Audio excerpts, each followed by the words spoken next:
Hey guys, so I just got back from day one at the Montreal International Game Summit, and this is also known as MIGS. Some of you might have heard it referred to as that.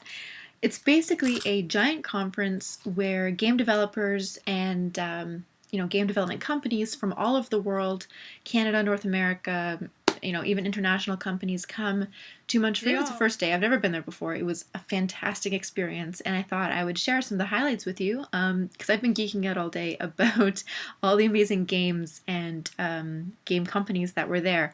So, the major companies that most of you would have heard of that were there: EA, Ubisoft, LucasArts, whom I love because they brought us Monkey Island, and that game started me on the path of point-and-click puzzle games. IDOS, Naughty Dog, who I'm going to talk about right now. Just a whole slew of amazing companies. They brought us Monkey Island, and that game started me on the path of point-and-click puzzle games. IDOS, Naughty Dog, who I'm going to talk about right now. Just a whole slew of amazing companies. Okay, so the first lecture I went to was actually a keynote speech for today, or at least the main keynote speech. And it was actually hosted by the lead game designer of Naughty Dog for Uncharted 3. So I was really excited because I'm a huge fan of the Uncharted franchise, and I think Naughty Dog they just produce amazing games. And one of the things I actually talked about was the development of Uncharted 2, and released today, Uncharted 3. And it was interesting listening to them talk about how they're trying to overcome what a lot of games face during their production, the difficulty of letting the gamer feel some sort of emotion towards the characters and, kind of create a bond with your character. I don't know if you guys have felt this way. You can let me know below in the comments. But when I play games sometimes, every now and then I won't get very attached to a character. They'll die, or they'll be replaced, or they'll leave your party, and you're kind of like, meh, okay. Like, maybe you feel badly because they, were great aggro, and pulled all of the AI over to them so that you could kill them. Like, if you have a really great pet in World of Warcraft, if you're a hunter, at least for me, I usually choose pets that have a lot of aggro so I can kind of stand back and do my thing, and they keep the AI distracted. They were basically talking about how with the Uncharted series, people tend to get pretty attached to Nathan Drake. And one of the things I talked about is how now in games it's not just, the fun factor. It's making the game cinematic, like you're watching a movie that you actually are able to control. And that's one of the things I've always loved about games, is it's like you're watching a movie. They can make you feel emotion, they can make you feel terrified. If any of you have played Dead Space or Dead Space 2, you will know that feeling all too well. And they can evoke real emotion in you, and yet you're the one controlling most of what happens, at least in modern games where you're able to choose sometimes even how the game ends and what decisions are made. So that was something really interesting that was being explained by this lead game designer.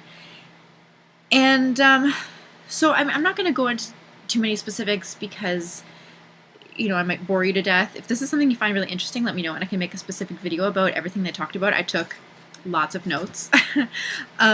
So they basically walked through Uncharted 2, and then showed a little bit of Uncharted 3, which was exciting. And it was just amazing seeing and hearing about all of these different anecdotes about how things were produced. For example, if any of you remember the jungle scene in Uncharted, the first Uncharted, where you go in and you're basically hiding behind what looks like different sorts of ruins. In the first one, it's basically like the first big battle. I believe they also said it was used for their demo. I don't remember. I don't think I actually played the demo. I just got the game. And apparently it took them a full year to produce this one, all-out battle, because it was their first one, and it was a huge undertaking, and just so many things went wrong that it took them a year for just that one little section. So it was really fascinating listening to the game designer and hearing what he had to say. Now, I'm going to completely pronounce his name wrong, I think. But his name is Richard Lemarchand. That might be wrong. I have a very English French accent, I think. So, but yeah, but he was the lead game designer for Naughty Dog. And the name of the keynote was Finding the Way of Uncharted, a Creative Commentary. So it was absolutely fascinating. Again, I can go into more detail, but I just wanted to give you guys a quick lowdown on what happened. And actually just talking about the emotional side of games, what they think, the reason why a lot of people seem to be drawn to Nathan Drake's character is not only is he really witty and funny and, real, but he has his vulnerability to him. So, it's not the tough guy all the time that's indestructible. There are things that startle him, there are things that seem to affect him, and that makes him much more human than some other game characters we might see. So the next, lecture I'm going to talk about it was given by Patrick Redding, and he is the game director at Ubisoft Toronto. And so this was called Keeping It Together, Encouraging Cooperative Behavior During Co-op Play. And it was basically about how you can overcome some of the difficulties when designing and developing co-op games. So he gave the example of Splinter Cell Conviction, Army of Two, if any of you have played that. Even Portal 2, which really exemplifies some great strategies for making co-op, campaigns fun. And it was talking about how a lot of the time they found that players that play in co-op mode actually feel more satisfaction than in single-player mode because you're strategizing, you're working with your co-op partner, and you're overcoming challenges together, and how that kind of fosters a little bit of a team excitement almost. Then he gave some examples of different dynamics for the promotion of meaningful co-op play. So meaningful as in, your co-op with your partner actually has some serious impact on the game and makes you feel some sort of serious or very real reaction to how you're playing. It affects your gameplay. I won't go into all of them. Some of you have probably experienced these, tethering, somebody's too far behind, and all of a sudden they're transported beside you, or the person's too far ahead and they're transported to the person that's far behind, and how that can kind of be an issue because then it kind of falls on the person who's like the weakest link to dictate how the game is played, or the stronger person is kind of dragging the other one behind them. It's like a leash. So things like this, survival, where you can be playing with people on your team. For example, the Uncharted 2 multiplayer, and I'm assuming Uncharted 3 multiplayer. I haven't played it yet, although I'm excited to go get that game. Where you die and that's it, you're out. It's sort of like an extinction, and you can't be regenerated until the rest of your team either wins or you beat this particular level, and then you kind of respawn at the next point. Just really interesting design functions that they use to make co-op play more effective. Another amazing lecture, keynote. I guess keynotes are like the main talks. I don't remember if this one was actually a keynote or if it was just a regular lecture. I was blown away by this presentation. It was by Manveer Hare. I'm not sure if that's how I pronounced it properly, but it's Beyond Changes, Designing Ethical Systems. And I find this really interesting because I just finished playing Catherine over the summer.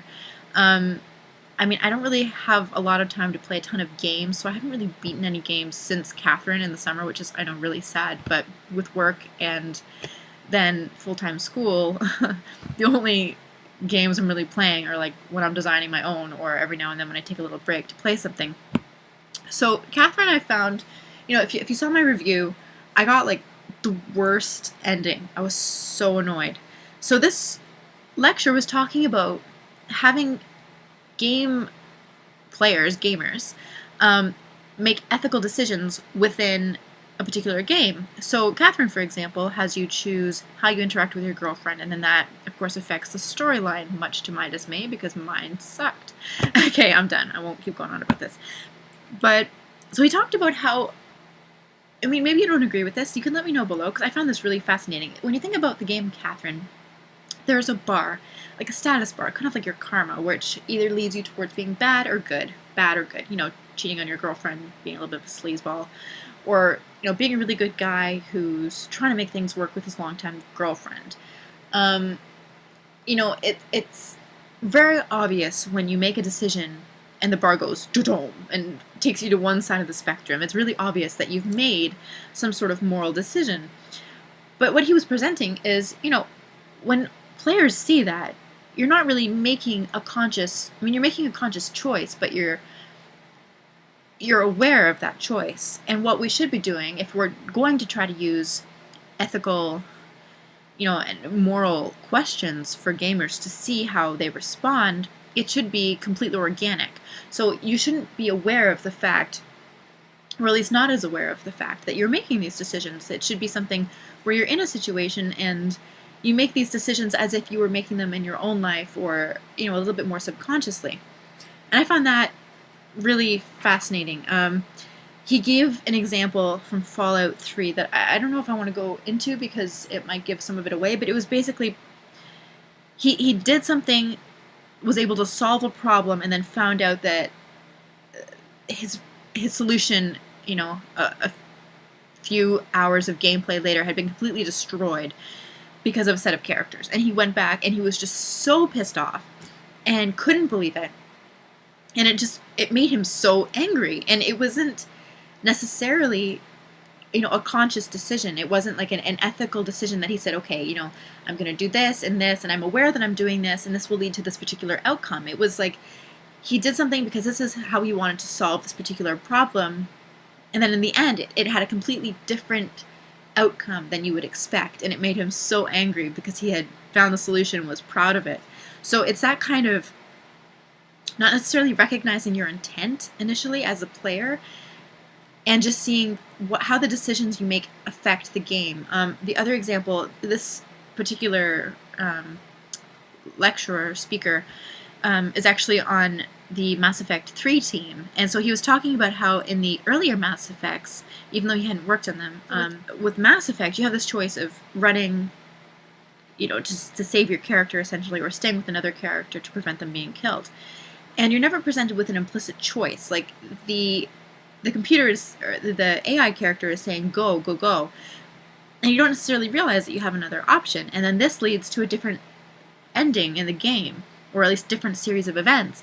And he's saying that, you know, when you're implementing something like this, and you want to try to make an immersive real-life experience, you can't make it so inorganic, like with Catherine, where you have these bars and you're just so aware of the decision you're making is bringing you to the red side or the blue side.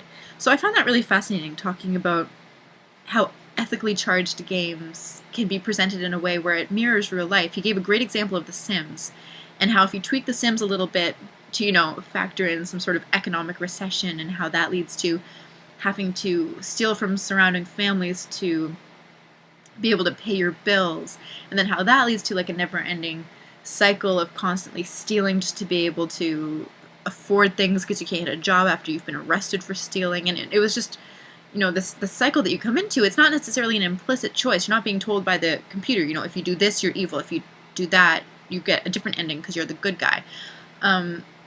It's really just like, it kind of mirrors real life. So I found that really fascinating because it's not something that I have really thought about before. I mean, I thought about it with Catherine, how it was so obvious what, you know, decisions you make affect your game. But it's interesting looking at it in a completely different way. So the final keynote speech was by, I think his name was Lee Perry. Let me just double check. Lee Perry, yes, he's from Epic Games, and it was all about, well, I'll read you what it says, how prototype-based design shaped the Gears of War series. So yes, it was all about Gears of War 1, 2, and 3, and he showed us how prototyping, instead of coming up with huge design documents, if any of you have done software engineering, you'll know, you know, when you're creating design documents, at least what we're being taught now is, you know, there are these giant documents that you have to prepare to show the people who aren't really necessarily on the technical side of things the vision, or they show you their vision, and, you know, it's a way of outlining the game that you're designing. And he was saying that with Epic Games, what they do is they don't really have sort of really document heavy approach to designing. They create prototypes really quickly and say, like, bring in everybody, and then they'll give you an example of a monster or a new feature, and everybody be like, oh, that's sweet, like, let's do that, yeah, that has to be in the game. And then they see if they can implement it, and from there they work on. But because everything is visual and not quite as documented, in like 20-page papers that nobody wants to read, they get a better sense of the game, and it also allows them to make changes easily, and they're not completely attached to a particular design implementation because they've only spent a day and a half doing this prototype that's really rough but still gives the same kind of idea of what they want to implement. Instead of writing this huge design document and then going in and starting coding it and realizing, like after a week of work that this doesn't work, we have to throw it out. Like, that's a week of work that you've wasted versus a day and a half, maybe 2 days max. So it was a really interesting way of looking at things. But if you want to hear more about it, let me know, and I can do a more detailed video talking about my notes and what they discussed if you weren't able to make it. So I'll leave any comments below, and I will see you guys later. Have a good night.